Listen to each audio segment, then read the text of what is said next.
Crested Butte, Colorado. Late summer 1885.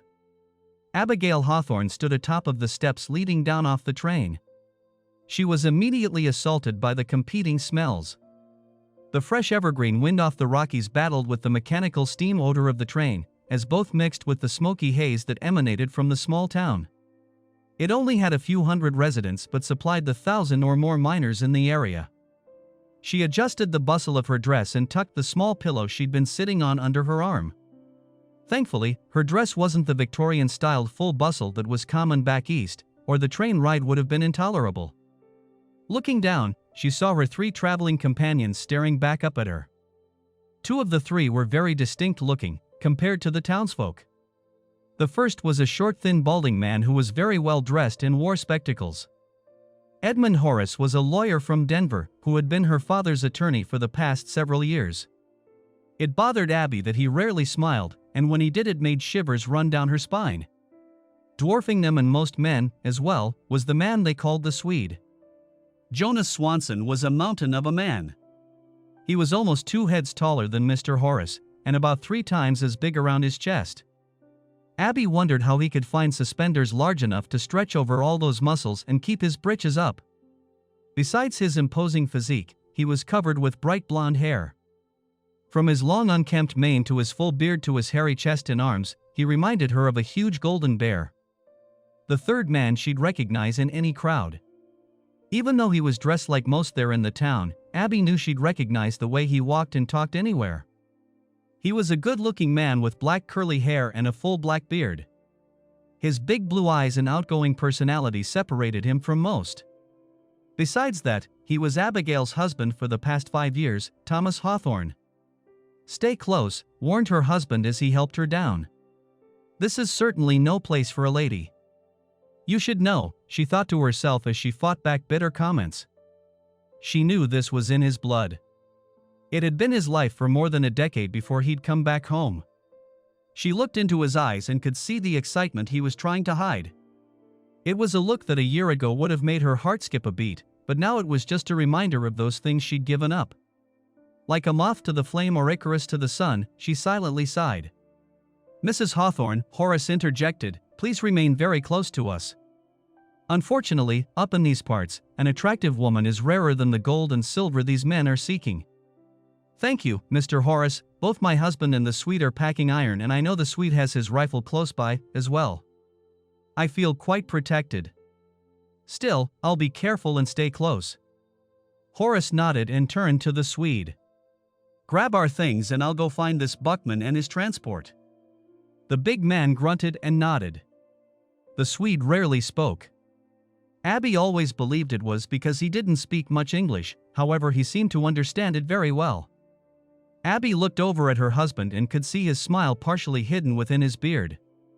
His eyes searched the town as if he was looking for something. "Do you really miss this?" "What?" he replied, his face showing some surprise. "You were looking at this place like it was your long-lost lover." "Well, that's a bit dramatic, but yeah, I miss this every now and then." "So planning on leaving again?" she hissed. "Damn it, woman.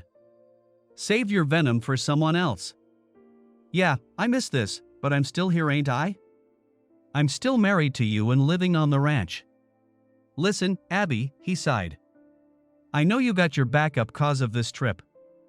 I ain't looking forward to facing him, either." Abby took a deep breath and calmed herself. She knew her husband was right. She'd been on edge for the past 4 months, since everything seemed to be falling apart. Now she was going to face her ex-husband and that promised to be a nightmare. "I'm sorry, Thomas. You're right, this trip is upsetting. Things haven't been right since Sarah ran away last May. Now having to face Jeremiah again is bringing back a lot of bad memories. You know this meeting has to happen. As for Sarah, well, I told you I didn't do what she said I did.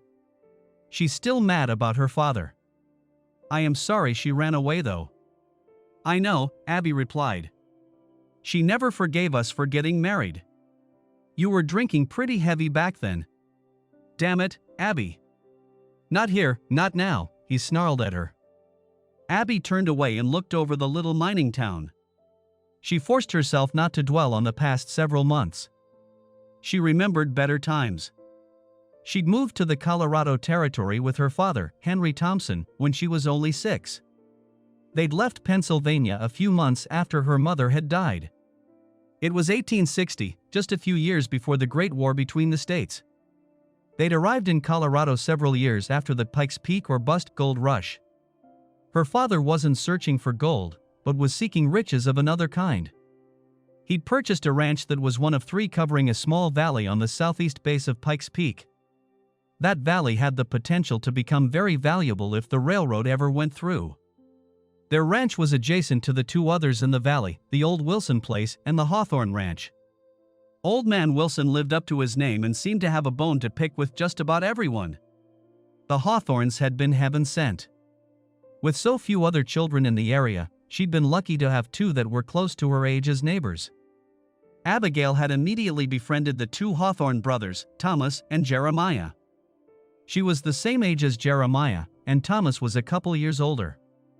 The 3 grew up and became inseparable.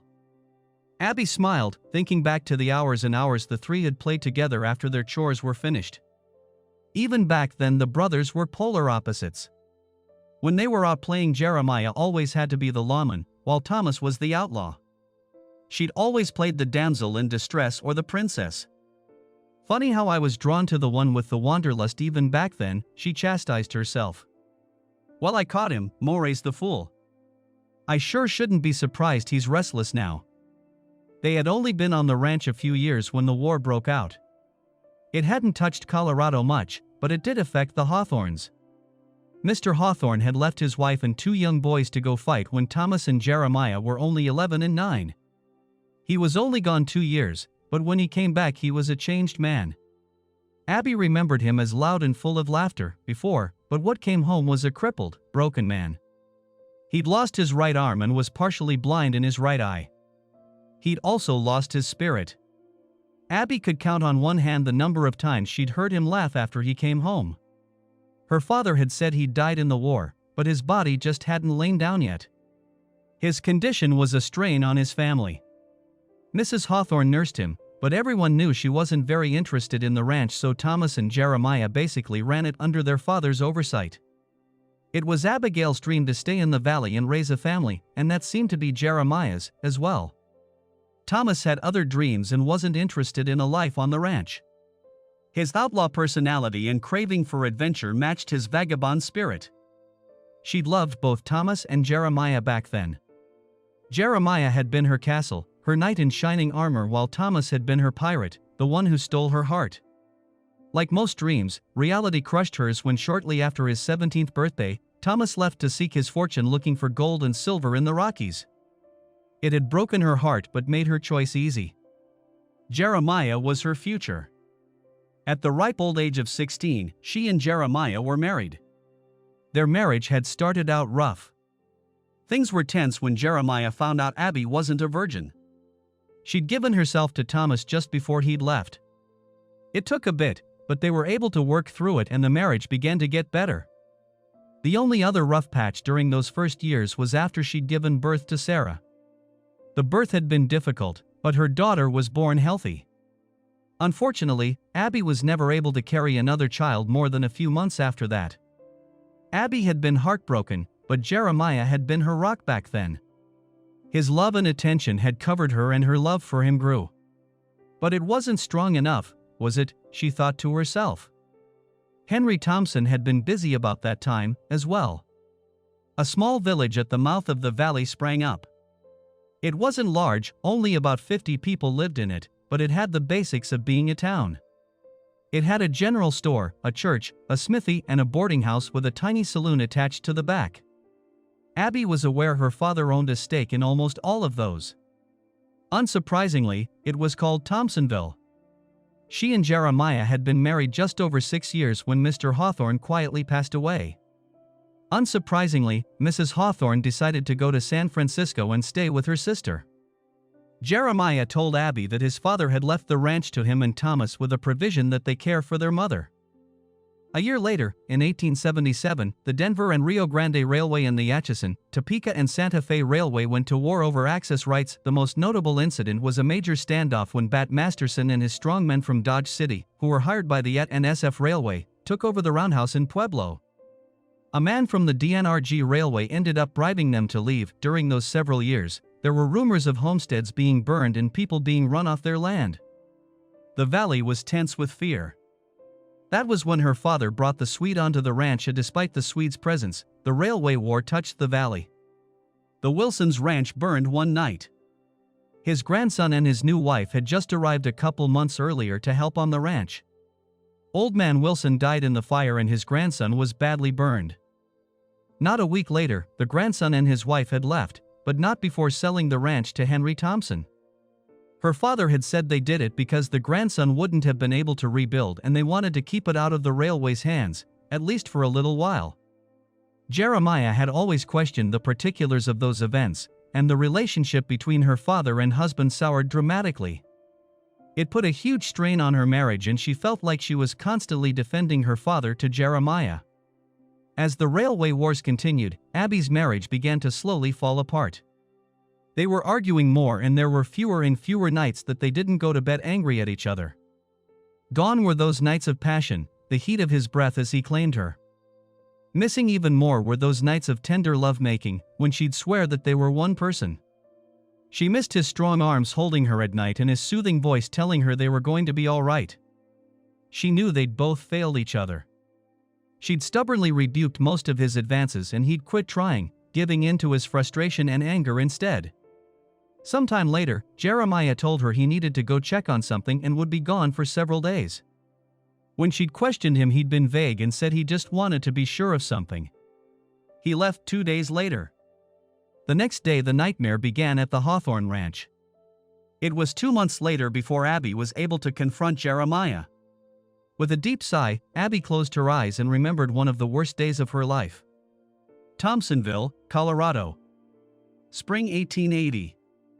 Jeremiah rode warily up the ranch house. He knew things were wrong. The last 2 months had been frustrating. First, he'd gone up to Leadville to check on his father's investment. Finding it safe, he'd gone to Denver to check on when Henry Thompson had actually put a claim on the Wilson Ranch. Something hadn't seemed right. The dates he'd told Abby didn't match with how things seemed to happen. He'd stopped by the law office Henry had used and asked some questions. They'd told him that he needed to speak with a Mr. Horace, who would be back in a couple of hours. He'd gone into a saloon just across the street to wait. Not 30 minutes later, a man accused him of insulting his family and hit him. A few minutes later, both he and the man found themselves in the Denver City Jail. He was tried and convicted, despite his claim that he'd never seen the man before that day. 30 days later, he was given another 30 days for unknown reasons. After he'd been released, he'd stopped by the law office again, but was told Mr. Horace was out of town. He was also told that the documents he was looking for were missing. The man suggested Mr. Horace may have them for some reason. He'd known things were strange when he'd gotten to Thompsonville. He'd stopped at the small saloon and found that Pedro and Maria Mendez were gone. The new owner served him and disappeared. Several minutes later he reappeared and let Jeremiah know he wasn't welcome anymore. Surprised and annoyed, Jeremiah left and headed home. When he'd gotten to the ranch, he found a welcoming party waiting for him. Abby was there with her father. Besides them was the Swede and a small, well-dressed man. To his surprise, Jeremiah noticed that Thomas was with them as well. Jeremiah quickly dismounted and walked over to the group. "Tom," Jeremiah said, smiling, "when did you come back?" "About 6 weeks ago," Thomas said coldly. Jeremiah was surprised at his brother's reaction but quickly focused his attention on his wife. Striding up to her, he reached out to take her in his arms. Instead, he felt her hand slap across his face. "Bastard!" Abby screamed. "How could you do that to me?" "What in blazes are you talking about, Abby?" "Maria Mendez. And don't you play dumb with me." "I'm not playing dumb, I just don't know what you're talking about. Maria and Pedro paid us a visit not 2 days after you ran away." "I didn't run away." I went to Denver to check on a couple of things before I talked to you about it. When I got there, stranger accused me of something and then started a fight with me. I spent the last 2 months in the Denver City Jail. Why were you up in Denver? Abby, we need to talk about this, alone. No. We'll say everything we need to right here. I know why you ran, Maria told me everything. What are you talking about, woman? Maria said she was with child. Oh God. Jeremiah snorted. Whoever the father is better run before Pedro gets a hold of them. She said it was you, you bastard. She said you were the father. Me? Jeremiah replied in shock. And you're right, Henry interjected. Pedro wasn't happy and came after you. Pedro never talked to me, Jeremiah stated. This ain't funny, y'all. No, it's not, son, Henry said in a patronizing voice. Don't you ever call me that, you hear? Jeremiah seethed. I ain't your boy and I ain't never touched Maria. Abby, you've got to believe me. She said you did. And then you shot her, Pepe. What? Jeremiah stammered. Pedro is dead? No, Henry said, you just wounded him in the arm. I never shot Pedro and I sure as hell never slept with Maria. That's not what they say, Henry continued, and that's not what they told the Colorado Springs sheriff. That's a lie. Where are they? I'll get to the bottom of this. They're already gone. Abby yelled with tears in her eyes. Yes, Henry said calmly. They left shortly after they talked to the sheriff. I believe they were headed to Santa Fe, or further south. What, they just up and left their boarding house and saloon? No, I bought it off of them so they'd have money to start over somewhere else. This stinks, Henry. It smells like someone's trying to frame me. Jeremiah turned to his wife. Abby, you can't believe. Jeremiah's heart froze as he saw her in Thomas's arms being consoled. The look on his face went from anger to one of great sadness. No, he groaned. Abby, please tell me you didn't. Thomas, why are you holding my wife? She was hurting, Jeremiah. After what you did, she was hurting. I didn't do anything. Jeremiah retorted flatly, the anger beginning to return. So you came back just in time to swoop down and take my place? Is that what you're telling me, dear brother? How long have you been sleeping in my bed? Thomas said nothing and he held Abby tighter. You son of a bitch. Jeremiah growled and started towards Thomas. Unfortunately, he was so focused on the couple that he didn't see the giant shadow moving towards him. The sweet hit him once, but it was more than enough to knock Jeremiah out. When he came to, he was laying on the floor inside. He struggled to stand and leaned against the wall to keep his balance. In front of him sat Henry and the smaller, well-dressed man. Beside them stood the Swede and behind them Abby and Thomas. Where's Sarah? He croaked. She's back at my ranch, Henry said calmly. We didn't think she needed to see this travesty. Ashamed of yourself, Henry? You should be. I'm sorry, Jeremiah, but that sounds mighty hypocritical coming from a man who impregnated a girl and then shot her father. I didn't do those things. They said you did. Jeremiah searched the room for anyone who would believe him and found none. Regardless of your denials, Henry continued, there are some things you need to know. The sheriff in Colorado Springs has created a warrant for your arrest. Mr. Horace and I have convinced him not to issue it yet. Mr. Horace? Yes, Mr. Horace is my attorney from Denver. I've mentioned him before. He's the one I was looking for in Denver. They said you had the documents I was looking for, Henry's land acquisition on Old Man Wilson's ranch. Why were you looking for that? Henry inquired. Because the date you said Wilson's grandson sold it to you doesn't match up with when it was supposedly written. If my calculations were right, those documents were written before Old Man Wilson died in that fire. That would mean you are lying about what you know about that. That's absurd. Henry huffed. I didn't have anything to do with that. Mr. Hawthorne, I can assure you that you are mistaken, Mr. Horace added. So where are those documents? Your office said you have them. They were wrong, as well. I don't have them. This is all hogwash. Henry interjected. Just the attempts of a guilty man trying to smear others to lessen the severity of his own actions. Boy, you need to know that I'm the only thing preventing that warrant being issued. Now, unless you want to be an outlaw, I suggest you listen closely. Mr. Horace has some papers for you to sign. It will turn over your portion of this ranch to Thomas. In return, that warrant will never be issued. Your wife and daughter will be taken care of for the rest of their lives. My wife is a cheating whore and is being taken care of by my backstabbing brother. Abby gasped and clung onto Thomas. Jeremiah took a step towards the couple, but the Swede stepped in front of him. You sit. Don't make me hurt you anymore, the giant growled. Jeremiah looked into the faces of his accusers. He realized he had lost. Spending time in the Colorado Springs jail won't be futile. Henry would find witnesses to lie against him and Thomas would still end up getting his share of the ranch. Thankfully, his father had foreseen possible problems surrounding the ranch. It was a small victory considering what Jeremiah had lost. There was nothing left to do but retreat. He'd agreed to their terms and asked to say goodbye to Sarah before he left.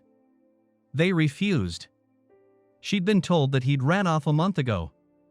Jeremiah Hawthorne left the valley that day a defeated man. Crested Butte, Colorado. Late summer 1885. Abby, remembering that terrible day, wiped a small tear from her eye. Jeremiah had seemed so sincere denying his actions, but the evidence against him showed otherwise. She'd also struggled with her actions during that time. Did I quit on our marriage too soon? She questioned herself. What if Jeremiah was telling the truth and he hadn't run off? Then I really was an adulteress. Abby had been an emotional wreck after their meeting with Maria. She'd not been able to get through those first days without breaking down into great sobs. It had been 2 weeks after that meeting when Thomas returned.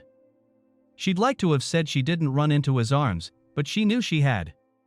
She'd found solace there, comfort from the storm that was tearing her world apart. It was 2 weeks after he'd arrived that he'd sought her out. He had since shared their bed. When Jeremiah had returned, he'd recognized the truth, that she had moved on and was now Thomas's. It was 3 months after Jeremiah's confrontation that Thomas and she were wed. Sarah had been beside herself. She couldn't believe her father could have done the things he was accused of. She'd only been 10 at the time. She'd been young and naive. Naive? She was still only a girl. What was my excuse? Why didn't I stand beside Jeremiah then? Why did I choose my father and then Thomas over my husband? Those were the questions she'd fought with for the past several years. They were questions to which she didn't have answers. Except for Sarah, the following years had been relatively calm. Her marriage to Thomas had been a challenge. Thomas has been becoming more and more emotionally guarded. When he learned of his mother's death 3 years before, he'd simply brushed any feelings aside. Abby realized he hadn't seen her in over 15 years, but she'd hoped he wouldn't have been so callous about it. As Thomas continued to hide his feelings, Abby felt more and more distant from her husband. Added to their lack of closeness was the creeping suspicion Abby had that Thomas was being unfaithful. She feared it was occurring on Thomas's monthly visits to Colorado Springs. She'd confronted him several times, and he'd denied it each time. Unfortunately, she didn't have any proof. Now his wanderlust was beginning to show again.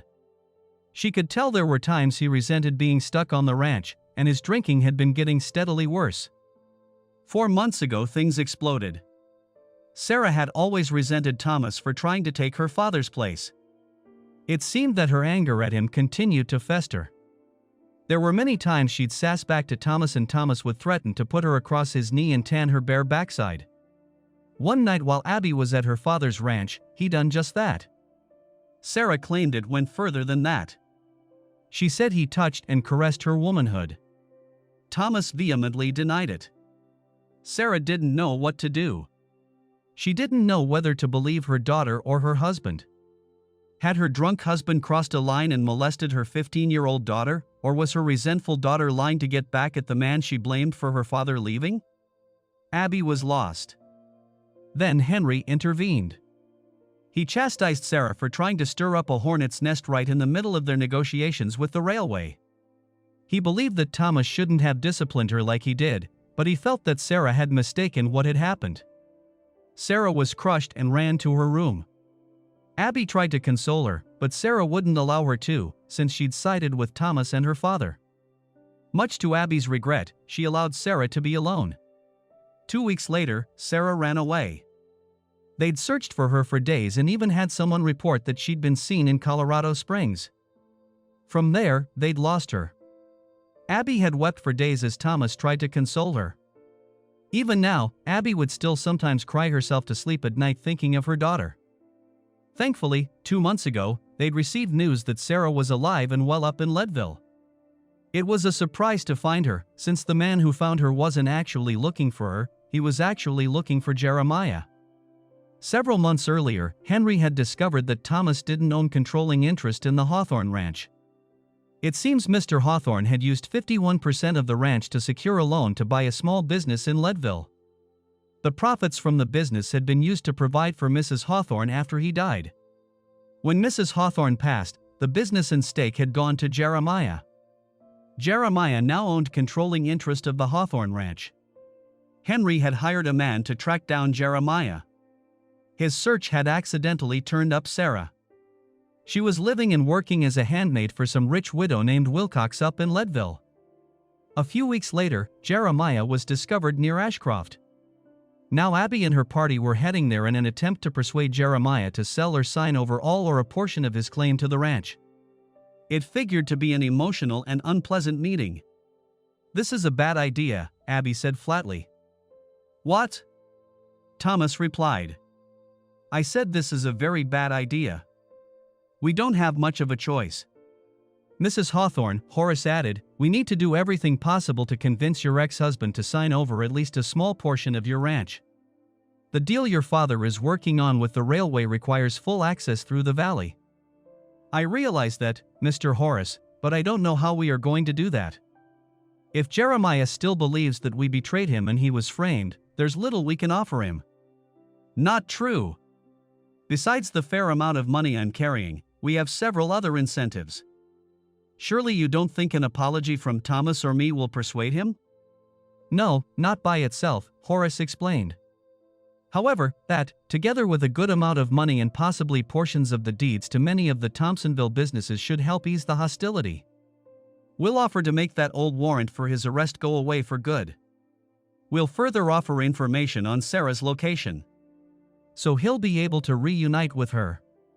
I believe that will help seal this deal." "I'm not so sure, Mr. Horace," she thought to herself. The look of pain and betrayal on his face that day. That look had haunted her for years. It screamed of his innocence in the face of the evidence of his guilt. She'd been so hurt by his betrayal it had torn out her heart. Even though their marriage was in a bad place, she'd loved Jeremiah. Him missing for so long and her emotional pain had left her lost and alone. When Thomas had returned, she'd fled straight into his arms. He'd been there for her at her lowest time. Abby's reverie was broken by a loud voice talking as it approached. It was coming from a rotund man with a huge smile. "Yes, sir. We'll get y'all up to Ashcroft in a jiffy." The man came to a stop in front of the group. "So y'all ready?" "We'll be on our way shortly. The trip will be a little slow and some parts are pretty rough, but we should get you up to Ashcroft sometime this afternoon. We'll be going through Pearl Pass, real pretty, but a bit rough." Abby knew she'd just met Mr. Buckman. The man continued to talk the entire time the group walked over to his stagecoach, then he continued as they loaded their things. It wasn't until they were leaving Crested Butte that he finally seemed to take a breath. "Kinda surprised y'all didn't take the stage out of Aspen. There used to be a couple stages daily out of Ashcroft. That was about a year ago, but that's the nature of the beast, ain't it?" "What do you mean?" Horace said. "There's got to be hundreds of little boom towns like Ashcroft spread out all over these mountains," Buckman laughed. Someone discovers gold or silver and everyone comes a-running. Of course, a town pops up there overnight until the gold runs out and then everyone goes running for the next rumor of a strike. That's what happened to Ashcroft. About 5 years ago, a couple of prospectors had a big silver strike. When they went back to Leadville, word got out and the rush was on. Within a couple of years, a town sprang up that eventually had over 3,000. Hellfire, the place had over 20 saloons, 2 newspapers, and even a school. Haw Tabor's wife tried to make it a respectable town a couple years ago when she held a big shindig for a bunch of toffs and toffers. Ain't never seen that many highfalutin people in these parts. But nothing could save the town when the silver run out. Didn't take but a few months before Ashcroft began looking like a ghost town. Nowadays, I only make couple runs a month up to Ashcroft. Most every month a hunting party from Leadville or Denver hires me to take them up there. A hunting party? Yep, always head up to the Jenkins place. Sometimes it's John Jenkins himself, sometimes it's a friend of his named Ambrose from Denver. He's a bit of a toff if you ask me. When it's that Ambrose fella, he always brings this here big black fella with him. He ain't as big as you, Buckman said looking over at the Swede, but he's big. Is this hunting party up there now? Thomas asked. Yep, Buckman said grinning. Took them up 5 days ago. Ambrose, the black fella, and that skinny lad. Skinny lad? Horace asked. Yeah, teenage boy. Looks kinda sickly, a bit of a molly, if you know what I mean. Never talks, but he's always comes with both parties, Jenkins or Ambrose. I think they're trying to make a man out of him. Maybe put some hair on his chest by taking him out hunting and fishing. Although if you want my opinion, it ain't working. Buckman laughed heartily at his own joke. Mr. Buckman, Abby asked cautiously, do you know a man named Jeremiah Hawthorne?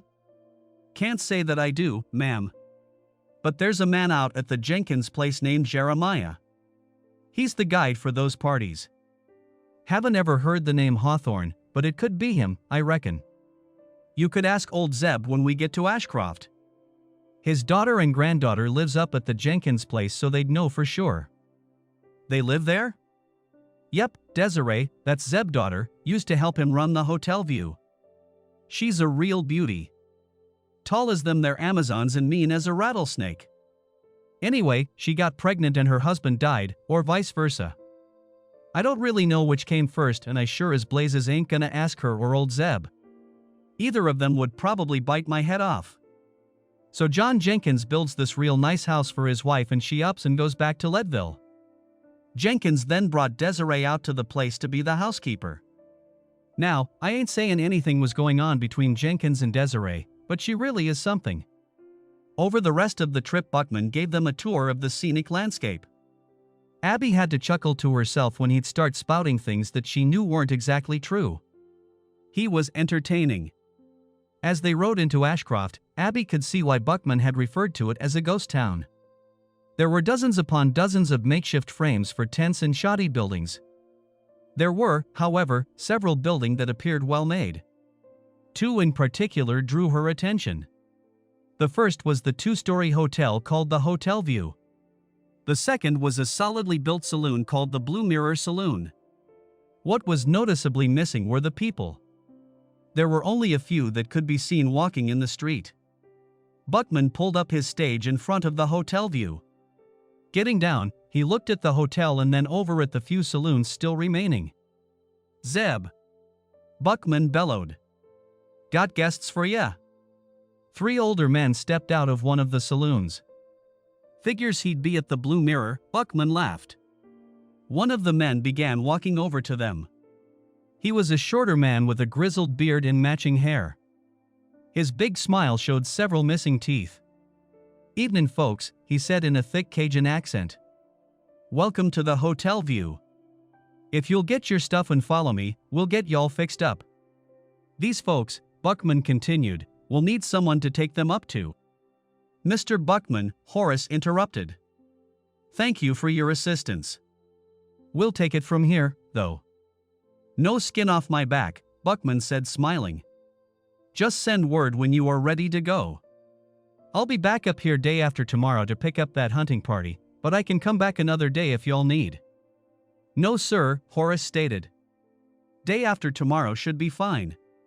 Abby and her party went up to their rooms, then came back down and met on the porch. She noticed that there was already a mule team hitched to a buckboard wagon waiting on them. Horace stated he'd already told Zeb what they needed and that he'd take them the 2 miles to their destination. The Jenkins place was located south, close to Taylor's Peak. It only took a few minutes after they'd left Ashcroft before Horace asked Zeb a pointed question. Mr. Ah. Zeb will do just fine. Okay, Zeb. You didn't seem that surprised when I asked you to take us to the Jenkins place. Nah, the old Cajun said smiling. Back a month ago, had this here stranger come to town askin' questions about Jeremiah. It weren't too hard to figure there was a fox in the henhouse. If it had been a year or two ago, nobody would have noticed. But with everyone leaving, a person askin' questions about one of the few who were staying, that got noticed. How many are left in Ashcroft? Thomas interjected. About 100, give or take, Zeb replied. Couple years ago there were well over 3,500, but then the silver dried up and they had a big strike up near Aspen. Most left before winter. Now there's only a handful left in town, few dozen more mining around here. Sir, Abby said gently, Mr. Buckman said you had a daughter and granddaughter living up at the Jenkins place? Buckman talks too damn much. Zeb snorted. Hope y'all didn't tell him anything you didn't want everyone within 20 miles to know about by morning. Slowly he shook his head and looked over his shoulder at Abby. Yes ma'am, my granddaughter's name is Monique, but we call her Lil Mo. She and her mama been up at the Jenkins place for the past 4 years. She used to help me at the hotel till she got with child. Mr. Jenkins was kind enough to let her board and kept up his new house. Now she and Jeremiah take care of the place when Mr. Jenkins is gone. That's most of the time, since Mrs. Jenkins never liked it here. She liked her big house back in Leadville. Don't you fear for their safety? Abby asked. I guess some, but it's no more dangerous there than anywhere else in the territories. Probably even safer than back home, since the war. Desiree can handle herself pretty well. Besides, Jeremiah, Robbie is still there. He's a bit of a saphead, but he's loyal as a coonhound. They had a couple other hands, but they left for Aspen last fall. Course, then there's those damn dogs. Dogs? Thomas replied. Yeah, few years back, Mr. Jenkins ran across 3 abandoned pups. Turns out they were part wolf. Skittish as hell, but they made damn good guard dogs. Jenkins had 2 older dogs that adopted them. Now they run like a pack and are very territorial and protective. What surprised everyone was how quickly they took to my Desiree and Lil Mo. A couple prospectors walked up on the house unannounced one night 2 years ago. The dogs killed one and maimed the other. Abby gasped in horror, while other 3 men listened intently. So, no ma'am, I ain't particularly worried. No more than any man worries about his family. Will we be safe? Horace questioned. Should be. It's daylight and I've been up to the place so many times that they'll recognize me. I'll ring the bell to make sure Desiree puts them up, though. Will Jeremiah be there? Abby said gently. Doubt it. He's probably taken the Ambrose party out hunting or fishing. They usually do a night or two, then back to the house depending what they shot. Then they leave again the next morning. As they approached a clearing, they saw a bell mounted on a post. Zeb got off the wagon and went over to it and rang it. He had barely gotten back up on the wagon when they heard dogs barking and a woman's voice shouting commands. Moments later there was another bell that was rung twice. Zeb guided the wagon across the clearing. As they broke the hillcrest they saw a large 2-story house with a small bunkhouse and barn behind it. That'd be the Jenkins place, Zeb announced. Slowly, they drove up to a split rail and Zeb hopped down and tied off the team of mules. Before he could say anything to his passengers, there was a high-pitched squeal. Pappy, the dark-haired little girl yelled as she ran toward them. Zeb laughed as he picked her up and she squealed again. This here be Lil Mo. She ain't very tall, but we keep hoping. Pappy. Mama says I'll get bigger. Speaking about your mama, Zeb said smiling, where is she?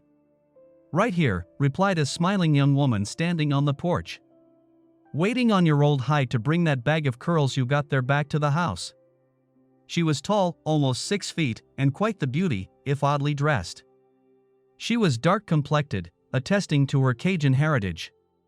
She kept her long black curls up in a simple ponytail and had on a simple dress. She also had on a pair of breeches with the front of the dress tucked in.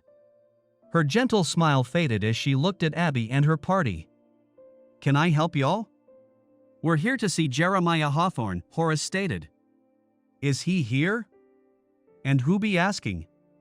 My name is Edmund Horace, and we have a business proposition for him. And it takes 4 of you to ask, she said, carefully eyeing the Swede. No ma'am, Horace continued. This is Mr. Hawthorne's brother and ex-wife. They're here to talk to Jeremiah and heal some old wounds. Mr. Swanson is here for our protection, since I'm carrying a good bit of money with me. Desiree nodded. Fair enough. I'll send Robbie to go fetch him. He took a hunting party up into Taylor Pass yesterday. Robbie. A tall, gangly man in his 20s came running. It was obvious that he was what would be called touched or slow. One eye was slightly cockeyed and he carried one arm oddly. He had a perpetual smile on his face. Hat was contagious. It shone even brighter when he addressed Desiree. Yes, Miss Ray? Go fetch Jeremiah. He took them up to Taylor's Pass. Yes ma'am, Robbie said grinning. And Robbie, make sure they hear you coming. Don't want them to shoot you by mistake. Robbie left quickly, but the others could hear him cackling as he ran. I expected them back tomorrow, but if Robbie finds them quick, they should be back in a couple hours. Y'all are welcome to wait inside, but those barking irons need to be left at the door. There's a chest just inside the door you can put them in and they'll be safe. Don't be bringing no guns into the house or I'll turn the dogs loose on you, here? Everyone nodded and followed her into the house. Desiree watched closely as Thomas and the Swede put their sidearms into the chest. As Abby entered the house, she was immediately taken back. The house was large and fancy, but the furnishings were ordinary and practical. The place looked more like a hunting lodge than a home. I've got some salt pork and biscuits I can warm up if y'all are hungry? Abby stated flatly, obviously hoping no one would take her up on her offer. And gravy? Zeb asked, ignoring her tone. Gravy? Mo squealed. Desiree shot her father a dirty look. All right, Desiree snorted. Pappy, you take them to the sitting room. I'll go get it started. That jug still hiding behind the rocker? Zeb grinned. Desiree huffed and turned to go back to the kitchen. May I help? Abby asked softly. I don't need. Me too. I wanna help. Mo yelled out, struggling to get out of her grandfather's arms. Desiree sighed, looking at her daughter. All right, now I guess I do need the help. While the men settled in the sitting room with a large jug of moonshine, Abby followed Desiree and her daughter back to the kitchen. As Mo played with a small spoon and pot, Abby broached the awkward silence. She's beautiful, Abby stated as she stared at the little girl playing. She's a handful, Desiree responded. Not looking up from her work. Is Jeremiah her father? Abby asked softly. Desiree stopped what she was doing and stared at Abby. No, Mo's daddy died before she was born. He worked in one of Mr. Jenkins and Haw Tabor's mines. The fever took him 2 weeks before I knew I was pregnant. I was helping Pappy at the Hotel View back then. Then Mr. Jenkins built this fine house and hired my fat, pregnant but to work here. I think he did it out of charity, but I was still grateful. That's when I really got to know Jeremiah. I'd seen him around Ashcroft several times before. He followed Mr. Jenkins out here from Leadville and worked a while in the mines. One day Jeremiah overheard one of the bookkeepers tell Mr. Jenkins something that didn't sound right. Jeremiah approached Mr. Jenkins later and told him his concerns. Turns out the bookkeeper was skimming some of the profits. Yes, Abby agreed, Jeremiah was always good at his numbers and book learning. Well, Mr. Jenkins was impressed and moved him out of the mines and put him out here. I think so he'd look after me, but also so he could begin looking over the books from each mine. The things Jeremiah didn't understand he'd ask one of the other mine bookkeepers. He's found some things, nothing as bad as that man skimming, but things that have helped. He's done really well these past few years. Desiree looked at Abby and paused as if she was trying to determine if she should continue. Abby stared back and started to ask a very personal question. Are you? Abby began. I mean, are me and Jeremiah a pair? Desiree replied with a smirk. Not for a while now. Up till a couple years back we was, though. Jeremiah helped me when I got so big with Mo that I could barely do the chores around here. He'd talk to me at night when I was lonely and looked after me. After Mo was born, he looked after both of us. He was so wounded when I first met him. Not on the outside, but inside. We helped each other, I think. But weren't lovers till a couple months after Mo was born. There was something tween us right from the beginning. We weren't making moon eyes at each other, but there was a kind of love. He's a damn good man, but we weren't fixin' to spend our lives together. Still, I spent many nights in his bed and I doubt he had any complaints. Then Mrs. Tabor's big party happened and things changed a couple months after that. What happened then? Abby asked softly. Why did things change? Jeremiah met someone, well. Desiree stammered, well, special. Who? Abby asked, and immediately knew she'd gone too far. Desiree's eyes flashed and her body tensed. The look on her face turned cold and dangerous. What's it to you? She snapped. You threw him out like he was a piss bucket. I didn't. Abby started. Don't lie to me, you bitch. Desiree growled. I know who you are. When I first met him he was like a man going through each day, praying it would be his last. It weren't until Mo was born that I began to see life in his eyes again. So don't pretend you care about him. I know what you and those bastards sitting in there done to him, and it almost killed him. What I did? Abby retorted loudly, her own anger building. What about what he did to me? And what did he do to you? He cheated on me and got the girl pregnant. Says who? Says the girl he was cheating with. And if she wasn't telling the truth? Why would she lie? I dunno, why would she lie? What possible reason would she have to do that? She wouldn't. Abigail yelled. Jeremiah was wrong, Desiree sneered, you're not blind, you're dumb as a stump. Hey! Zeb yelled from the sitting room. Y'all need any help in there? Come into my kitchen, old man, Desiree yelled back, and you'll have a skillet upside your head. Desiree looked over at her daughter, whose eyes were as big as saucers. Baby, go crawl in your pappy's lap and ask him if he's going to hell 'cause he drinks so much like preacher man says. Okay, mama, she said, dropping her things and running into the sitting room. A few seconds later Zeb called out. That ain't right, Ray. No, it weren't, she called back. So stay out of it. Turning back to face Abby she forced a smile that made Abby's skin crawl. Now where were we? Oh yeah, you were going to tell me why you believe this woman instead of your husband. No wait. You didn't even give him a chance to defend himself, did you? He disappeared for 2 months. Did you even go looking for him or did you just go climb into bed with his brother that night? That's not how it happened. Well, you better get your story straight and have a damn good explanation for Jeremiah when he gets back. 'Cause if you don't, he'll throw y'all off this here property regardless of how big that their Viking is in there. Abby took a deep breath and swallowed her response. They needed to keep their talk with Jeremiah as calm as possible. If this was what was in store for them, then their confrontation with Jeremiah was going to be ugly. Abby worked in silence alongside of Desiree as they prepared and served the makeshift meal. A few hours later, just before sundown, they heard the dogs announcing someone's arrival. Minutes later, they heard hushed voices outside.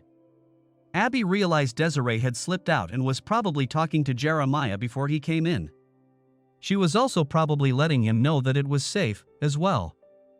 Abby felt her stomach tighten with anticipation as soon as her ex-husband walked into the house. He looked much like he had 5 years ago, maybe a little leaner. He was no longer clean-shaven, a look Abby had always preferred. Instead, he'd replaced it with a trimmed mustache and goatee. Missing, as well, was the gentle smile and warmth in his eyes. Now those eyes were cold and hard. This was a fool's errand, she thought to herself again. It appeared Jeremiah was about to yell at them when he was interrupted. "Mia," the little girl yelled out and threw herself at him. Without looking, he caught her and swung her around. Her squeal of delight brought a temporary smile to everyone. Jeremiah pulled her up into a big bear hug as she giggled.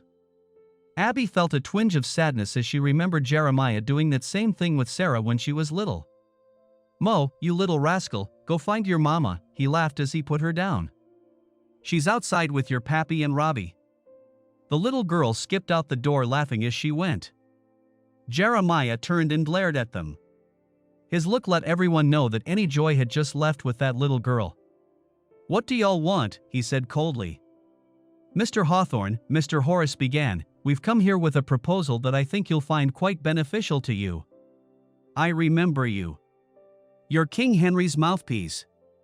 Have you thrown any orphans or widows out in the street this month? I figured you got some kind of bonus for doing that type of thing since you've sold your soul to the devil." "Mr. Hawthorne, I assure you." "Stop right there," Jeremiah interrupted. "Your assurance means nothing. I trust a rattlesnake before I trust any one of you. Be that as it may, sir, I believe we have a business proposal that will benefit everyone." Jeremiah's laugh lacked any mirth. "So, King Henry finally found out he didn't control the ranch? Found out about the livery stable in Leadville, did he?" "Well, yes. We were all quite surprised." "I'll bet you were. My old man might have been a little touched in the head when he came home from the war, but he could still smell a skunk. He had that bank up in Leadville loan him the money to partner with someone he knew from the war and buy that livery. He staked a majority share of our ranch against that loan. Each month, the profits would be split with our share going to pay off that loan and still provide a stipend for Mama after he died. That way she'd have a steady stream of money, regardless of what happened to the ranch. He set it up in both mine and Mama's names since he knew I wouldn't run off and abandon her," Jeremiah said looking over at Thomas. "He would have left it to both of us if you'd stayed around." "I never wanted to stay on the ranch," Thomas stated. "When you left though, you broke both Mama's and Abby's hearts. I needed to leave and go out on my own. I got no issue with that. Course that didn't stop you from coming back and staking a claim on someone who wasn't yours, ain't that right, dear brother?" "Gentlemen, please," Horace exclaimed. "This isn't helpful." "Who said I was trying to be helpful?" Jeremiah barked. "Mr. Hawthorne, I realize you are angry and feel you were wronged. I was wronged. I was stabbed in the back by those I loved and trusted. Now why are you here?" "Please, Jeremiah," Abby blurted. "Please hear us out." "Like y'all heard me out?" Abby flushed, before speaking very gently. "You're right, what happened the day you left was wrong. Things were bad and then got worse. I'm sorry for how we all seemed to attack you. You, Thomas and me need to sit down and talk some of this through. There's a lot to be said from all of us. But first you need to hear what Mr. Horace is proposing so we'll all have our cards on the table." "Please, Jeremiah, please just hear him out." "All right," Jeremiah growled and walked over to a chair. "Let's get this over with." Sitting down, he watched as everyone found a place to sit. "You, mouthpiece," he said, as he continued looking at Mr. Horace. "How you gonna bribe me this time?" "Mr. Hawthorne," Horace began, unfazed by his hostility, "I'm here to offer you several things in exchange for all or a portion of your holdings on the ranch." Jeremiah shook his head and snorted. "What do you think you have that I could possibly want now?" "Well, to start, I have a significant amount of money here." Jeremiah sat there with no reaction. "Plus," Horace continued, I've notes to several deeds in Thompsonville that could be used to back up any type of arrangement we might need to make. Go on, Jeremiah said shortly. Besides that, I have it on good authority that the incident with Pedro Mendez can be made to disappear forever. There will no longer be the threat of a warrant hanging over your head. Jeremiah sat back and looked like he was thinking. Is that it? Jeremiah said calmly. No, besides clearing the air with your ex-wife and brother, Horace said smiling, we have some information that might help you reunite with your daughter, Sarah. Really? Jeremiah said very warily. So why isn't she here? Unfortunately, she ran away. Ran away. Why did she run? She ran away, Thomas interjected, because she didn't like it that I tanned her backside when she got uppity with me. She's always resented me for marrying Abby. Showed she was smart. Do you get excited when you spank teenage girls? Jeremiah retorted, glaring at his brother. Calm yourself, sir, Horace said evenly. So where is she? We know where she is and that she is safe. We are very willing to share that information with you as soon as we conclude our business here. Mr. Hawthorne, Horace continued in a slightly condescending voice, it's obvious that you're not interested in returning to the valley. Why not sever any remaining ties to a place that holds no joy for you? Certainly, we can come to some type of agreement that both sides will find profitable. You're right about one thing, Jeremiah said as he glared at Thomas and Abby, I have no desire to ever go back to that valley. With Sarah no longer there, there's nobody there that I give a damn about. Jeremiah, Abby said softly, I'm sorry for how we confronted you that day. Things were so twisted back then. I know I didn't do you right by the way I handled things. Didn't do me right? That's a hoot. Jeremiah sneered. I'm thrown into the Denver City Jail for a fight I didn't start. People I've never met lie about me and I spend 2 months locked up. When I finally get home I find I'd been tried and convicted without even having the chance to defend myself. On top of that, my wife was now sleeping with my brother. I always knew you took a cotton to Thomas, but thought you were mine when we'd wed. I never thought you'd turn into a cheating whore. And I never thought you'd share your bed with another woman. Let alone get her pregnant. Still don't believe me, do you? Jeremiah said, shaking his head. Still can't believe it's possible I was railroaded and that King Henry was behind it? No, he wouldn't do that. I've heard tell that Pedro and Maria's official testimonies are on record over in Denver. Not only that, but they swore to a very different story than what they'd told you. Mr. Hawthorne. Horace began. Shut up, mouthpiece. It's my turn. They told the Denver sheriff, he said, never taking his eyes off of Abby, they were forced to lie to you. They said the Swede threatened them and then he shot Pedro in order to frame me. Liar, the Swede barked as he started to get up. He froze when he heard the hammer of a gun being pulled back. Everyone turned their attention to the attractive Amazon standing in the doorway, aiming a shotgun at the Swede's chest. Sit back down, she said coldly. Or I swear to God I'll kill you right there. The big man slowly eased himself back into the chair. Jeremiah and the Swede glared at each other. Don't believe me? Jeremiah flatly stated, go to Denver and see for yourselves. Abby looked at Jeremiah and then over to the Swede. Her stomach began to turn as she finally seriously considered that she'd been lied to. That uncomfortable possibility slowly crept into her thoughts. However, Jeremiah wasn't done. I have a couple of questions for you too, though, her ex-husband said, turning his attention to her and Thomas. Surely both of you, Jeremiah's voice dripped with sarcasm, found it suspicious that my wayward brother would return so soon after I left? Abby was silent as Thomas responded. Henry sent me a telegram a few days after you disappeared and the Mendezes had visited. How did he know how to find you? He'd contacted me a few months earlier. You never told me that. Abby gasped. Thomas looked at her innocently.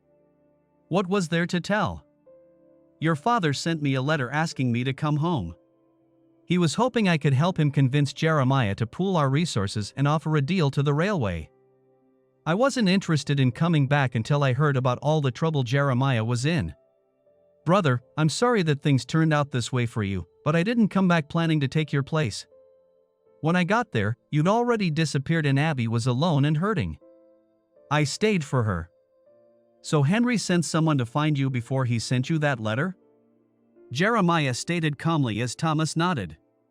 And then Henry sent someone to find me here in Ashcroft? Again Thomas nodded. Then how come he could find you, Thomas, after 10 years of prospecting in me after 5 years of being gone, but couldn't find me sitting in a damn Denver jail for 2 months? Surely both of you were looking for me, right? Surely Mr. Mouthpiece here knew I'd contacted his office there in Denver? It wouldn't be too damn hard to question someone in the sheriff's office about me, would it? Neither Abby nor Thomas could continue to look him in the eye. Whatever level of guilt they had was written in their faces. Truth is, Jeremiah continued, neither one of you cared if I came back. I was already guilty and convicted without even a trial. Y'all had already cheated on me. You stabbed the person you said you loved, your own kin, in the back. So y'all can take your pathetic apologies and burn in hell. Jeremiah stood in front of them, daring them to meet his eyes. His face was contorted in pain and his nostrils flared like a bull preparing to charge. After a few moments of awkward silence, Jeremiah turned to Mr. Horace. So here's my answer, Mouthpiece. Mr. Hawthorne. Horace began again. There's nothing you have that I want. I don't trust you enough to believe you really know where my daughter is, and there's not enough gold in these mountains for you to bribe me with. Go back to your master, tell him it'll be a cold day in hell before he ever gets his hands on my family's ranch. Now, it's dark outside, so I won't throw y'all off this place, but I want you gone in the morning. Abigail, you can stay in one of the rooms here in the ranch house. Zeb, you and Robbie sleep here as well. These three can have the bunkhouse. Those barking irons stay in that chest until you leave, understand? Most everyone nodded as Jeremiah went over to the door and called out for Robbie. They could all hear him come running up to the house. Robbie, I'll take off at dawn and go meet up with Ambrose and the others. Would you make sure my horse is ready? Sure thing, Jeremiah. Jeremiah turned to the group. Y'all got a few minutes before Robbie turns the dogs loose for the night, so I wouldn't waste any more time in here. Those barking irons will stay in the chest until you leave. Careful you don't wander around here in the dark, the dogs are pretty dangerous at night. Now, I'm a bit tired. If y'all will excuse me, I'll turn in for the night. With that, the group slowly dispersed. Soon everyone could hear the dogs barking as they watched over the place. Jeremiah mounted his horse. The sun was just breaking and he knew several places in Taylor's Pass would still be in the dark. He'd need to be careful, some of the cliffs up there were steep. Slowly he looked over at Robbie and nodded. He leave? Robbie nodded and grinned. During the night sometime. Probably before I let the dogs out. Jeremiah nodded in agreement. Robbie, put the dogs up and keep your eyes open. Watch out for Ray and Mo. Hope to see y'all later today, if not, tomorrow morning. Sure, Jeremiah, Robbie nodded. Jeremiah sighed as he slowly rode out. His kin crawled and his heart pounded. He knew that Horace wasn't going to give up this easily. What his, or more likely King Henry's, next move would be troubled him. Still, things were now in motion and stopping them would be like stopping a rock slide. As he rode, he smiled since he could hear Robbie yelling at the dogs. If anyone was sleeping, they weren't now. He knew he'd have to be cautious, since the trail ahead would be tricky. Those parts of the road that were sunlit would be breathtakingly beautiful, while those parts still in shadow could be dangerous. Taking a deep breath, he tried to clear his mind. Seeing Abby and Thomas again had reopened old wounds. Past feelings of anger and bitterness were trying to bubble to the surface. He forced himself to focus and stay sharp. Back at the Jenkins place, everyone was gathering for breakfast. Ray was serving up some biscuits and gravy, much to Mo's delight. Where's the Swede? Abby asked Thomas. Don't know. He slept out in the barn last night. In the barn? Yeah, his snoring is horrible. Sounds like a train, so he agreed to go sleep out in the barn. He's probably still out there. Abby turned and was alarmed by what she saw in Desiree's eyes. She was afraid. Jeremiah slowly rode his horse down into a small, shaded gulch. His eyes were still adjusting when he heard the click of a gun hammer being cocked. He launched himself off his horse and away from the sound just as the gulch exploded with the noise of a gunshot. The dogs announced someone approaching. Everyone began walking out onto the porch. Before he went out, Thomas went over to the chest and reclaimed his gun that he'd put in there when they first arrived. By the time he got outside, they could all see a single horse with 2 riders slowly coming in. Jeremiah and Zeb dismounted and Jeremiah said something briefly to Robbie. Robbie remounted the horse and rode out fast back towards Taylor's Pass. As Jeremiah and Zeb began walking towards them, Abby could see the rage on her ex-husband's face. She noticed he kept his hand on his gun as they approached. She felt Thomas start to slowly shift away from her. Without warning, Jeremiah drew and aimed straight at Thomas. "You reach for that, you son of a bitch," Jeremiah snarled, "and I'll blow your head clean off, kin or not. Now throw that barking iron over on the porch real careful like. And you," Jeremiah growled at Horace, "you best not be hiding nothing in those fancy clothes. I assure. Hogwash. Zeb, search him. You find a weapon on him, got him like a fish." Zeb smiled and pulled out a long thin knife. Horace turned white and raised his hands in front of him. I seem to have overlooked," he stammered. "In my inside coat pocket." Zeb reached into the lawyer's topcoat and pulled out a small single-shot pistol. "Mr. Hawthorne," Horace began before Jeremiah cut him off. "Y'all says I assure you one more time and I'll shoot you dead. Lucky you didn't try to draw that thing or you'd be deader than that sweet bastard." "What?"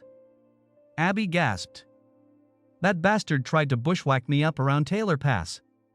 He snuck up behind me and had the drop on me, but old Zeb here put him down." He's dead?" Horace said, obviously shaken. "Where is the body?" "At the bottom of an old abandoned mineshaft," Jeremiah said, smiling. "Hopefully, he's keeping the Tommy Knockers company." "You sure that he's dead?" Thomas questioned. "Sure as I'm standing here," Zeb grinned evilly. "I blew a hole clean through his back." "You shot him in the back?" "He was about to shoot your brother in the back, I just shot first." "Now that I feel a bit safer," Jeremiah said, then looked at Abby and frowned. "Ray, search her," he said, pointing at Abby. "Make sure she ain't hiding anything." "Jeremiah!" Abby yelped in surprise. "I would never, you can't believe that. Why would I trust you?" There was no response, just an awkward silence. "Take her inside, Ray." After the 2 women left, Thomas cleared his throat. "Do you really think Abby is armed?" "What I think is that I don't trust any of you." "Ain't you worried about if Abby has a weapon?" Thomas said mockingly as he nodded towards the house. Both Jeremiah and Zeb snorted. "Thomas," Jeremiah said coldly, "a pretty girl like Ray out here amongst all these wolves, both human and animal? I'd put her up against any of you, except for maybe the Swede. Well now, maybe him as well, since he's worm food." Almost as if on cue, both women re-emerged. "Nothing there," Desiree smirked. "At least nothing special." Abby felt her face flame red as Zeb's laughter seemed to diffuse some of the tenseness of the situation. The next 2 hours were filled with accusations and denials. Abby and the rest all denied any prior knowledge, and Jeremiah called them liars. Both groups had finally reached an exhausted impasse in the argument when they heard Robbie's voice shouting in the distance, announcing his return. Slowly everyone began filing out of the house to meet the returning party. Abby was surprised to see Robbie leading a foursome that consisted of 2 men, 1 white and 1 black, and 2 teens, a thin male and a girl. Even though the girl was dressed in typical male attire, Abby recognized her immediately. It was her daughter, Sarah. "Thank heaven she's safe," she sighed in relief and then had an epiphany. That's how he knew so much. Of course, she'd tell him her side and he'd believe her. Her eyes were slowly drawn to the men as they dismounted. The older white man had a grizzled beard and carried himself with an air of authority. He was obviously Ambrose, and the leader of the group. Beside him was large black man. Buckman had been right, he wasn't quite as tall as the Swede, but he was just as muscular. His big bushy beard was as black as midnight, and his big toothy smile looked like a crescent moon on a starless night. The young lad named Sam dismounted, and Abby could immediately see why Buckman had referred to him as a Molly. He certainly had several girlish traits. She guessed he'd probably been a sickly youth. His clothing was baggy and ill-fitting, and his hairless face was mostly hidden by a large floppy hat. To her shock, he ran towards Jeremiah and launched himself into his arms. Even from where Abby stood, she could hear his gentle sobs. "Thought, lost you, died," Sam stammered as Jeremiah gently comforted him. "Afternoon," Ambrose's voice boomed, drawing everyone's attention. "My name is Ambrose, and this is Mr. Jacob," he said, pointing to his black companion. "And, of course, you already know Miss Sarah. She's already told us quite a bit about y'all. And that is Sam." He chuckled. The group turned and watched as Sam gave Jeremiah a passionate kiss. The entire Hawthorne party stood in silent amazement. "What's the matter, Mother?" Sarah smirked. "Nothing. I just didn't realize," Abby stammered as she turned to look at her daughter. "I mean, I know there aren't a lot of women up here, but..." Sarah burst out laughing and pointed back over at the couple. "Look again, Mother. Don't let the clothes fool you." Sam's hat had fallen on the ground, revealing the long, blonde braid it had once hidden. "Mother, let me introduce Sam," Sarah chuckled. "Well, more like Samantha, she's Papa's fiancée." "Fiancée?" Sarah nodded as the couple slowly walked arm in arm over to the group. Abby was taken back by the look on Sam's face.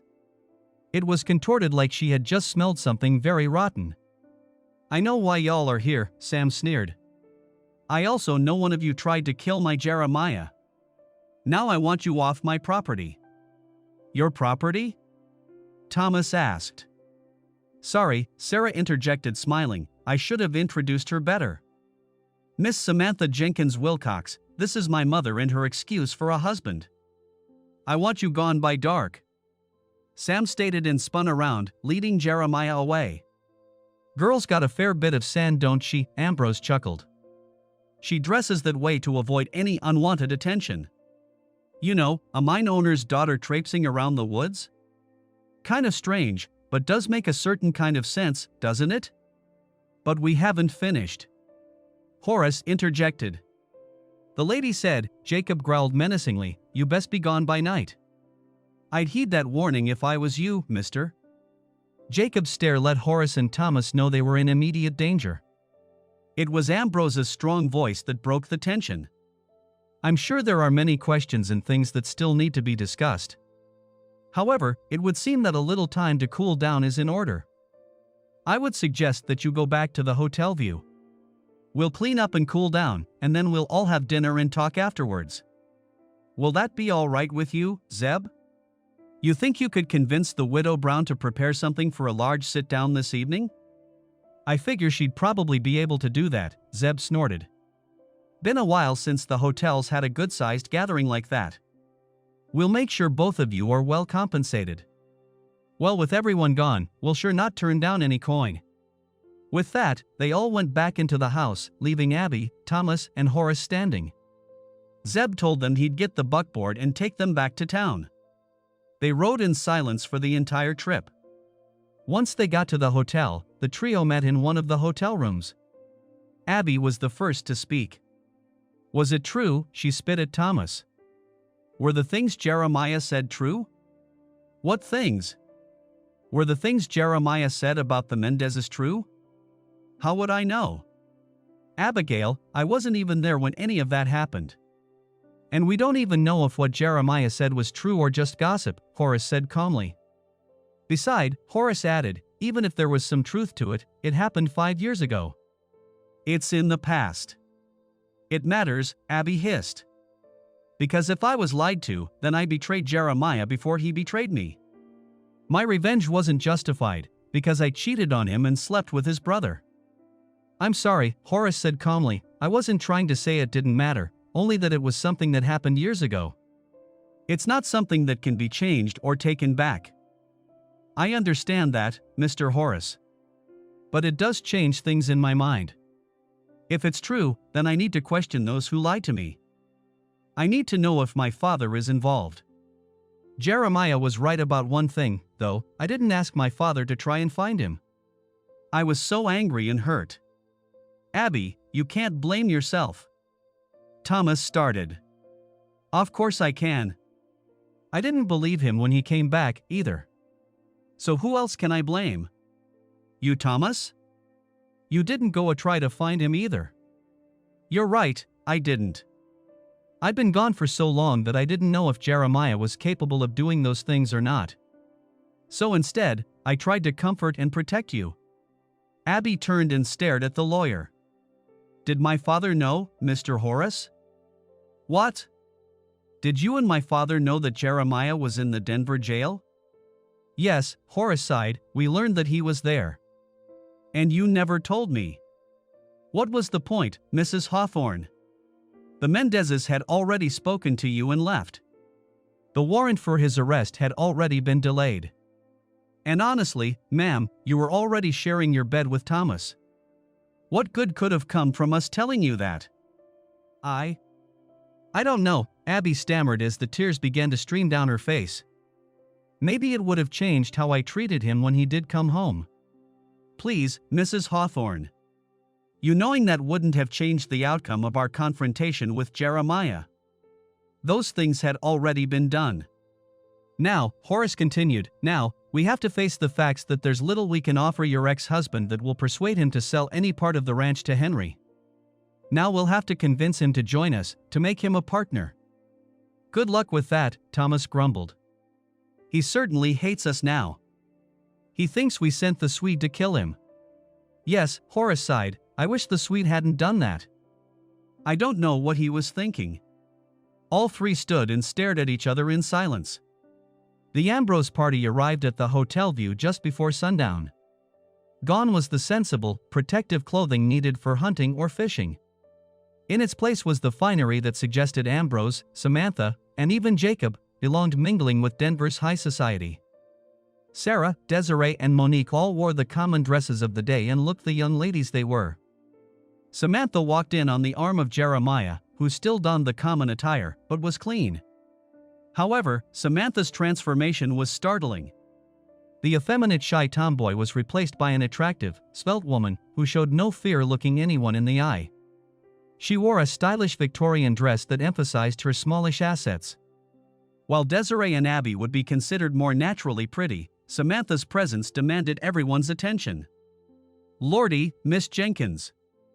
Zeb exclaimed. Ain't you a sight? I haven't seen y'all gussied up like that since Mrs. Augusta Tabor's big shindig a couple years ago. It's been a while, kind sir, Sam smiled and curtsied. I haven't worn this since that night. It's been packed away, but tonight's a special occasion.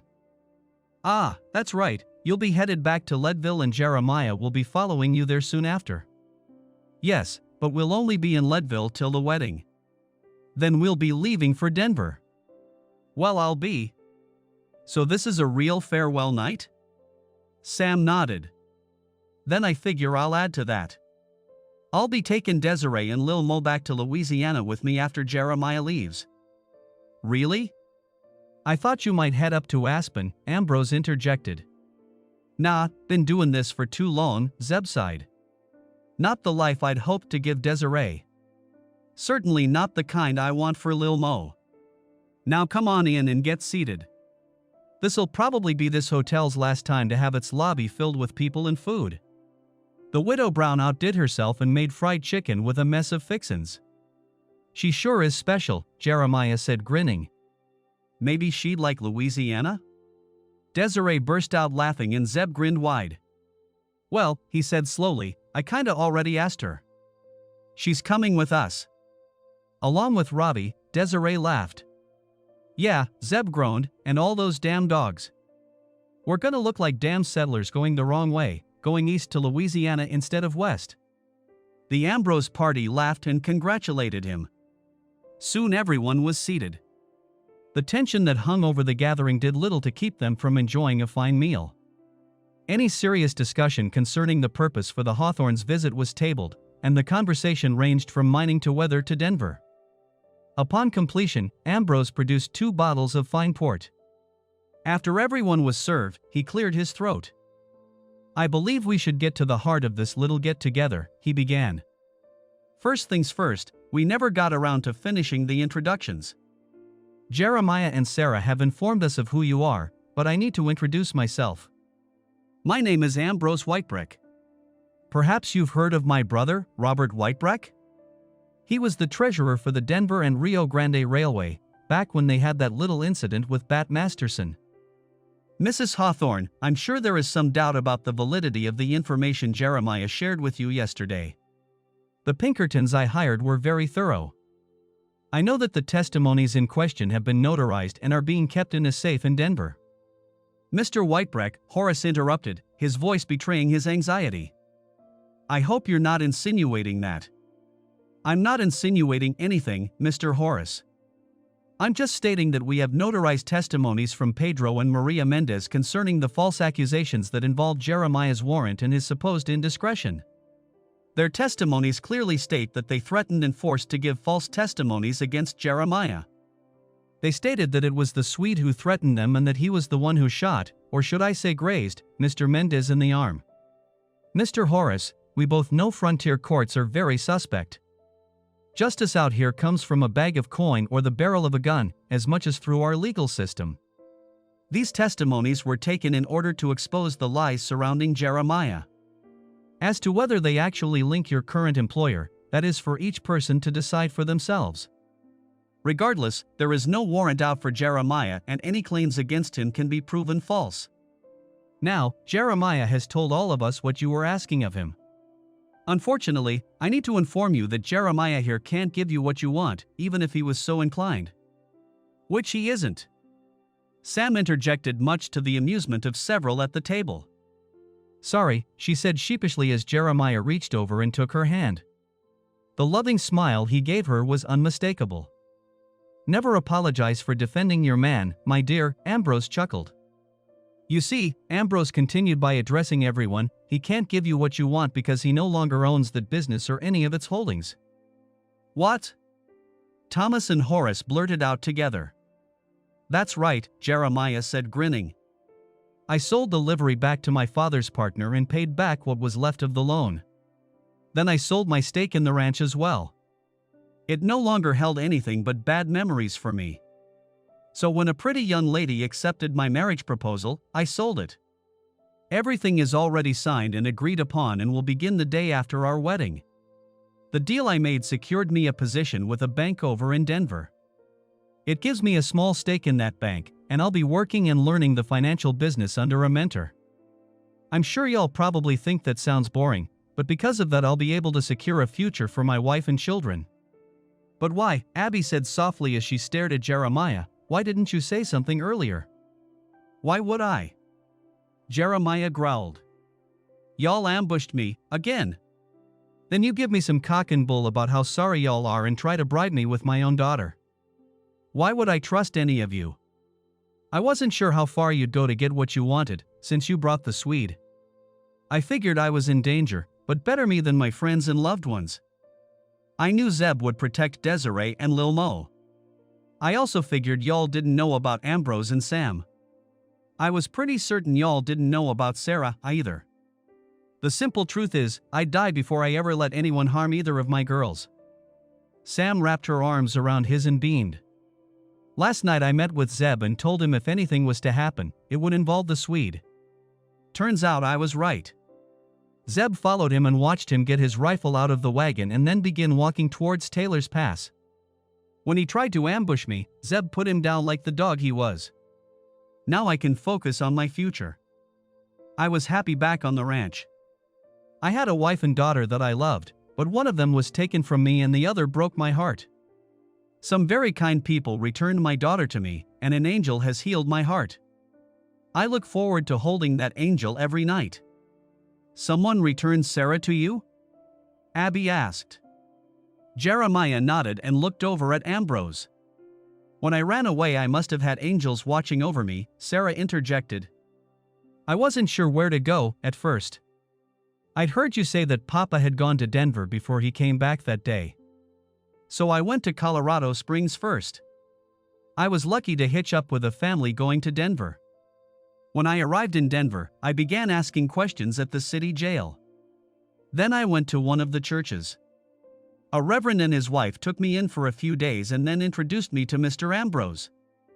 Mr. Ambrose took me to Leadville to meet Sam. She took me in. They told everyone that I was her new handmaid. Why? Abby asked. Well, that was at my suggestion actually, Ambrose explained. You see, I wasn't fully prepared at that time. Prepared for what? Mr. Horace asked. Well, in truth, I wasn't prepared for this visit. I needed to make sure your man couldn't track Sarah to Jeremiah too quickly. There were still a few loose ends that demanded my attention. Thankfully, those were taken care well before your man ever went to Ashcroft. We were able to smuggle Sarah here just a few days after she'd been discovered in Leadville. I've got another small confession, Ambrose grinned. It wasn't with the most honorable intentions that I delivered Sarah back to her father. I knew Jeremiah was a fair man and that my gift would influence his decision to sell. What Jeremiah didn't say was that he sold his interest to me and my partners. It's also my group's bank, and I'll be the one working with Jeremiah. He's got a fine head for figures and should do quite well. The fact that he and his future bride have a vested interest in the bank is an added bonus. I didn't buy out Jeremiah simply as a favor to John Jenkins. I agree with Henry Thompson. Besides looking out for my good friend's daughter who I love like my own, it is also a very good investment. Those placer mines they've already found up round Pikes Peak may have already been all panned out, but there's a very good chance that all that gold had to come from somewhere. It's likely that sooner or later someone will discover where and then that little valley will be extremely valuable. Owning the majority interest in the Hawthorne Ranch gets me a foothold in the valley. But Mr. Whitebreck, Horace said cautiously, Henry Thompson owns most of that valley. That's very true, Mr. Horace. However, I bought Jeremiah's stake not only because it might be a good investment, but it also put me in a position to get a little vengeance. You see, sir, my wife's cousin, Ambrose's voice became low and threatening, lives in Kansas City. We aren't particularly close with that side of the family, so my wife and I didn't hear about this until a few years ago. Well, this cousin has a daughter who married a nice young lad. Several years ago, she traveled with him to Colorado to help his grandpa run his ranch. Their bad luck was to arrive right in the middle of a railway war. As you know, there were a lot of ugly underhanded things going on about that time. Never in their worst nightmares did they think they'd run across people who were trying to run the grandpa off his land. Not just run him off, but burn him out. They were threatened and then terrorized by a big blonde bear of a man. The husband still has burns on his arms from trying to rescue his grandpa from the burning house. His last name was Wilson. Horace looked very uncomfortable. So you can imagine my surprise when I started talking to this man who had impressed a very good friend of mine. This man had won the heart of my friend's daughter, and his stories about his past were eerily familiar. I even learned this Thompson fella had a man working for him that sounded like the son of a bitch that did that to my wife's kin. Well, I certainly became very interested. I was even more surprised to find out that same man had been buying out both land and businesses in that area. It was a blessing from heaven to learn he'd severely overextended his line of credit. It was like manifest destiny. It took me a bit, but I finally bought up all his debt. That was the loose ends that needed tending. I figure I'll take most everything he has except his ranch when I call in all his markers at the end of the month. Oh hellfire. It wouldn't even surprise me if there weren't an accidental fire or two up on that ranch before winter. Ambrose's grin sent shivers down everyone's backs. By the law or the gun, Mr. Horace.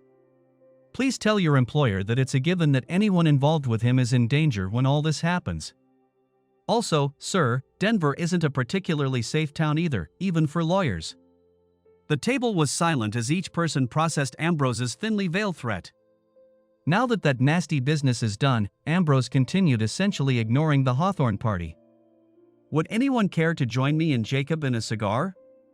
Hell yes. Zeb stated from the kitchen entryway. Right after I helps clean up here. Go on ahead, Pappy, Desiree laughed.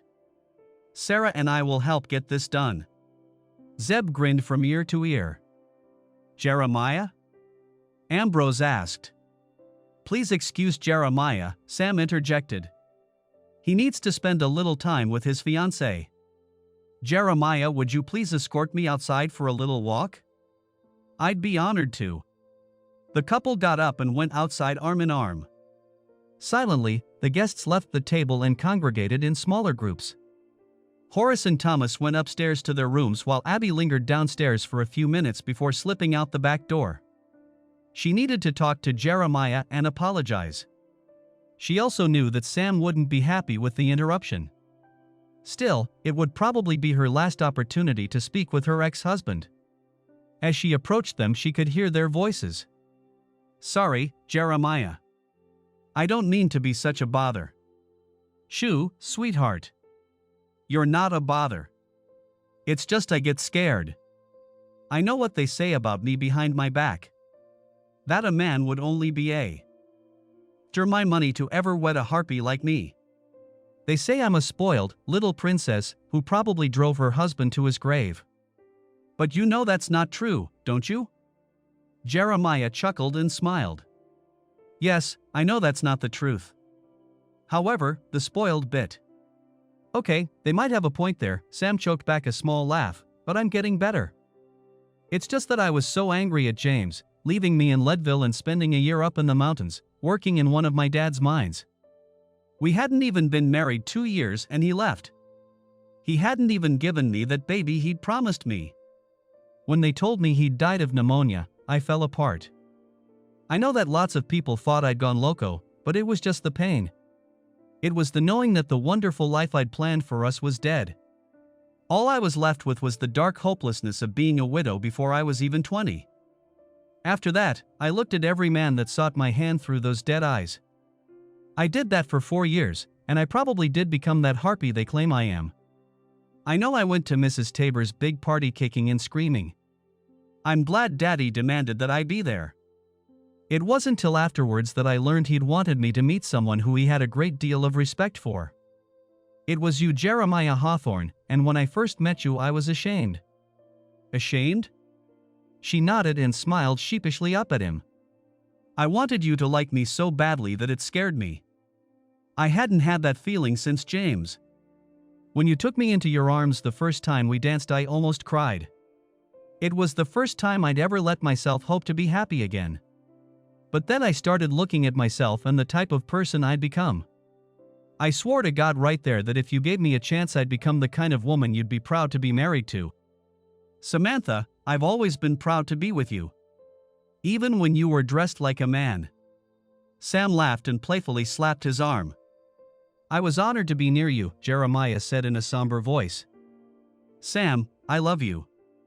Even though I act like a spoiled brat sometimes? Even when I let my temper get the better of me? I love you no matter what, Samantha Jenkins Wilcox. You tell me about how I changed your life, but you changed my life even more. You know how broken I was when you met me. What they did to me about killed me. I know, sweetheart. That's why I'm so angry with them. How could you ever do that to someone you claim to love? I'm sorry if I let my claws out a bit. Jeremiah laughed softly. Well, no one can say they don't know how you feel. Jeremiah, I'm sorry. I'm really trying. Hush, beautiful. It's okay. It feels good to have someone love you enough to fight for you. Jeremiah's words struck deep into Abby's heart. She tried but was unable to completely stifle her sob. Who's there? Sam barked. I'm sorry. What do you want? Sam was obviously getting upset before Jeremiah wrapped his arms around her and spoke gently. It's all right, sweetheart, he said softly, let her say what she needs to. She can't hurt us. Abby watched as Sam melted into his arms. Her body seemed to relax and Abby thought she even heard her sigh softly. Abby fought back the memories of how she once felt so safe in those arms. "I just wanted to apologize to both of you. Samantha, I'm sorry our visit caused Jeremiah's life to be threatened. That was never my plan, and I'll be asking Daddy about it when I get home. I'll also be asking him about the Mendezes and about Old Man Wilson as well. I just can't believe that Daddy was behind all this. But I promise you, Jeremiah, I will ask. I just can't believe Daddy is as evil as you think he is." "Maybe not evil," Jeremiah snorted. "Maybe he's just a damn carpetbagger, feeding on the misfortune of others. Either way, I'm sure he'll someday regret things. Whether you believe it or not won't change anything, Abigail, but it could cost you dearly when his chickens come home to roost." "Do you really think that Ambrose man would?" "Surely he wouldn't." "Yes, I believe he'll do exactly what he said he'll do. Ambrose is a good man, but he has a dark side, too. If the Swede was involved with what happened to Old Man Wilson and Ambrose's kin, then I got no doubt Ambrose will do just what he said. Abby, I don't hate you anymore, so I hope you don't get hurt. But I won't shed a tear if something bad happens to your father or Thomas. I know you don't want to believe it, but they took away all good things in my life. Thomas took away my wife and daughter, and King Henry tried to take away my family's ranch. I hope they both meet the Swede in hell. I guess I can understand that. But for the way I treated you and for betraying you with Thomas, I am truly sorry. I know it don't mean much now, but I doubt we'll ever see each other again, and I just wanted you to know. Hopefully, you'll ask Sarah to visit me someday." "Not likely. As long as Thomas and your father are around, I doubt she'll ever visit." She nodded and wiped away a tear. "Goodbye, Jeremiah." She turned and walked back into the hotel, knowing her future held several long hard discussions with her father. She also suspected she'd likely never see her ex-husband again. St. Louis, Missouri. Spring 1905. Abigail Hawthorne slowly entered the cottage. It had been a long winter, but spring brought hope. She prayed it would bring a new life to her, as well. It had been 19 years since they'd moved to St. Louis. After they'd returned from Ashcroft, she'd confronted her father. He'd told her that he'd secretly given the Swede a stake of the expected profits. Henry said that the Swede was acting on his own when he threatened the Mendezes, and again when he tried to kill Jeremiah. He swore to her that he hadn't instigated any of those things, but did confess to taking advantage of them after they'd occurred. Abby wasn't completely convinced, but soon after their talk several things happened that limited her options. First, Edmund Horace went back to Denver. A week later he left town. No one knew where he went other than his last statement of back east, where things were more civilized. Next, Thomas gave up and sold the rest of the ranch to Ambrose. Thomas then left to go back to prospecting out west. Abby had been torn watching him leave again, knowing that with the ranch sold and everyone gone, her father was all she had left. She'd heard from Thomas a couple of years later when she received a telegraph from him. It was from San Francisco, and stated that they found gold in the Klondike and he was sailing for Alaska. She never heard from him again. Ambrose Whitebreck had been a man of his word.